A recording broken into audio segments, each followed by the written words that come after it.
ఎప్పుడైనా ఎవరినైనా అరెస్టు చేయొచ్చు. బీఆర్ఎస్ పై కాంగ్రెస్ కుట్ర, ఆందోళన చెందవద్దు. ఫామ్ హౌస్ లో పార్టీ నేతలతో కేసీఆర్ సమావేశం. కాళేశ్వరం నివేదికపై 6:30 గంటలకు పైగా చర్చ. కేటీఆర్, హరీష్, జగదీష్, ప్రశాంత్ రెడ్డి హాజరు. దుష్ప్రచారాన్ని తిప్పికొట్టాలని పిలుపు. నేడు Harish Rao power point presentation. BRS పై కాంగ్రెస్ పార్టీ కుట్ర పన్నుతోందని, ఇందులో భాగంగా కొంతమంది బీఆర్ఎస్ నేతలను ఎప్పుడైనా అరెస్టు చేయవచ్చని, ఎవరూ ఆందోళన చెందవద్దని బీఆర్ఎస్ అధినేత మాజీ సీఎం కేసీఆర్ పార్టీ శ్రేణులకు సూచించారు. కాళేశ్వరం ప్రాజెక్టుపైన రిపోర్టును పీసీ ఘోష్ కమిషన్ ప్రభుత్వానికి సమర్పించిన నేపథ్యంలో ఎర్రవల్లిలోని తన ఫామ్ హౌస్లో బీఆర్ఎస్ వర్కింగ్ ప్రెసిడెంట్ కేటీఆర్, మాజీ మంత్రులు హరీష్ రావు, జగదీశ్వర్ రెడ్డి, వేముల ప్రశాంత్ రెడ్డి, నిరంజన్ రెడ్డితో కేసీఆర్ సమావేశమయ్యారు. ప్రజలారా ఒక్కసారి గమనించండి. నిన్న 6:30 గంటలకు పైగా కాళేశ్వరం నివేదిక మీద చర్చించిందట. ప్రజల సమస్యల మీద ఒక గంట చర్చించిండా? ఒక గంట చర్చించిండా? ఆలోచించండి ఒకసారి.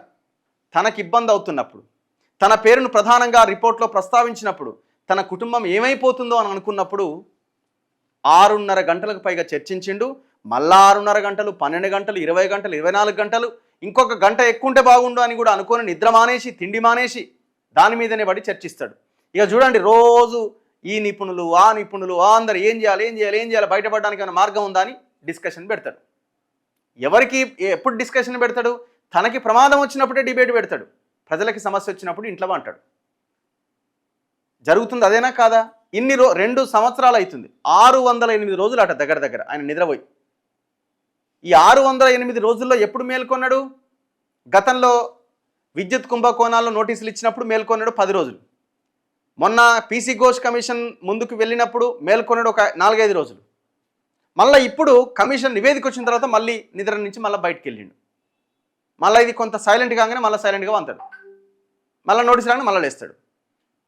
కానీ జనానికి సమస్య వచ్చినప్పుడు, నిరుద్యోగుల అంశం ఉంది, వస్తుండా? మాట్లాడుతుండా? ఇంకా చాలా అంశాలు ఉన్నాయి, మాట్లాడుతుండా? ఒక్క మాట కనీసం. నిన్నట 6:30 గంటలు ఏందా నువ్వు 6:30 గంటలు చర్చించేది? నువ్వు పెద్ద ఏం తప్పు చేయలేదు, నేను అంతా మంచిగా చేసినా కానీ నా మీద తప్పుడు కేసా? నువ్వు ఎన్డీఎస్ఏ రిపోర్ట్ ఇస్తే దాన్ని ఎన్డీఏ రిపోర్ట్ అంటివి, స్టేట్ విజిలెన్స్ ఇస్తే రేవంత్ రెడ్డి రిపోర్ట్ అంటివి. మరి ఒక న్యాయవాది, ఒక జడ్జిని వేసి, అందులో ఒక చాలా సీనియర్ జడ్జి, చాలా గొప్ప జడ్జి, ఆయన మీద మంచి పేరున్నది, అలాంటి జడ్జిని కమిషన్ చైర్మన్గా పెట్టి ఒక కమిషన్ ఇస్తే దాన్ని కూడా తప్పు పడుతుంటే నువ్వు మరి ఎవరిని వేయాలి? మరి చంద్రమండలం, భూమండలం, సూర్యమండలం నుంచి ఎవరైనా తీసుకొచ్చి ఆయనని కమిషన్ చైర్మన్గా పెట్టి చేస్తే అప్పుడు ఓకేనా? లేకపోతే నీకన్నా అప్పగించాలి, నువ్వే చైర్మన్గా పెట్టి నిన్నే కమిషన్ చైర్మన్ కేసీఆర్గా నువ్వు విచారించు అంటే ఒక 1000 పేజీలు తయారు చేస్తావేమో నువ్వు. ఇక నేను మనసు రంగరించి, బూడిద వేసి, బండకేసి కొట్టి ఏం లీడర్ అయినా చిచి బీఆర్ఎస్ పార్టీ యొక్క దాని వాల్యూని మొత్తం తీసి అవతల పడేసిండు. అసలు పాపం ఆ కార్యకర్తల శ్రమ దాన్ని మొత్తం బూడిదలో పోసిన పన్నీరు చేసిండు. అందరు అరెస్ట్ అయ్యే అవకాశం ఉందట, భయపడొద్దట. దేనికి భయం? తప్పు చేయనప్పుడు. అసలు నేను ఎవడు అరెస్ట్ చేస్తుండు? ఆయన ఓన్లీ ఆ 10% ప్రాజెక్ట్ మీద ఏదో చేసి ఏదో డిబేట్ పెట్టిండు, ఆడికే అయిపోయింది.